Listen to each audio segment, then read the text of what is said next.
þættirnir sem ég langaði að nefna í fyrsta lagi, þeir eru báðir nokkuð, þeir eru kannski nýra nálinni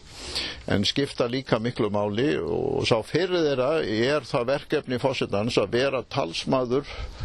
og málflytjandi Íslands í vörn og sókn í hinu alþjóðlega fjölmiðlakerfi sem við búum núna við. Þetta var auðvitað ekki verkefni Sveins Björnssonar og Ásgeirs og Kristjáns, vegna þess að slíkt fjölmiðlakerfi var ekki til. Að nokkru leyti steig Vigdís fyrstu skrefin á þessari braut og gerði það mjög vel. En við hrunið og við það að augu heimsins beindust á Íslandi og í ljósi allra þeirra rangfærsla og missagna og óhróðu sem var Ísland þá, og við munum öll, þá var nauðsynlegt að fara fram á völlina því að gera það engin annar og nýta sér CNN og BBC og CNBC og Reuters og Bloomberg og Al Jazeera og alla þessar stöðvar ásamt útvarpsstöðvum og blöðum og flytja mál Íslands af einu. Og það var að mörguleyti merkileg reynsla fyrir kannski svona,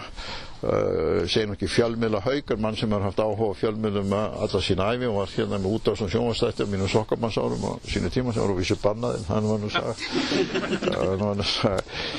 Merkileg reynsla og það jákvæða við það var það að hið alþjóðlega fjölmiðlakerfi þráttur allt þannig.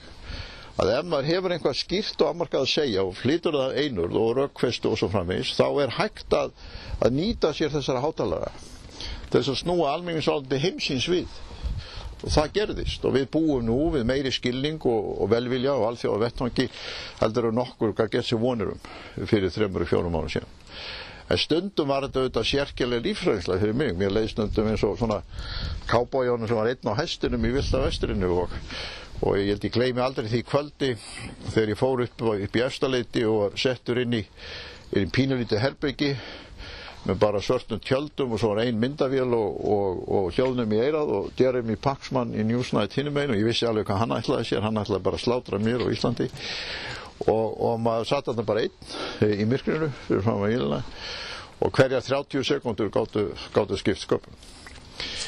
Þannig að það alveg ljóst að í þeirri veröld sem við búum við að þá skiptir þetta hlutverk forsetans, þetta nýja hlutverk forsetans afar miklu máli.